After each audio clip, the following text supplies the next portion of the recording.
ஒரு ஃபன்னியான கேஸுங்க. ஓகேங்களா, தேங்காய் மரம் ரிலேட்டடாக ஒரு கேஸு. ஸோ இது எங்கே நடந்தது அப்படின்னு சொல்லி கேட்டிங்கன்னா, கேரளா ஹைகோர்ட்டில் நடந்தது.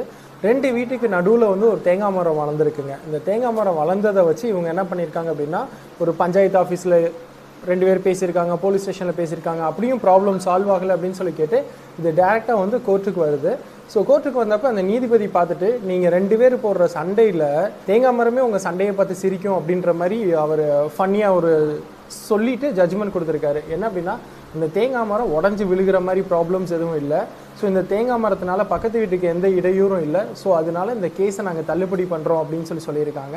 ஸோ தள்ளுபடி மட்டும்தான் பண்ணியிருக்காங்க. ஆனால் இந்த மாதிரி ஃபன்னியாக நீங்கள் கேஸ் போடுறதுனால என்ன ப்ராப்ளம் வர சான்சஸ் இருக்குது அப்படின்னா, நீங்கள் கோர்ட்டோட டயத்தை வீணடிச்சிங்க அப்படின்னு சொல்லிட்டு உங்கள் மேலே ஒரு ஃபைன் போடுறதுக்கான சான்சஸ் இருக்குது.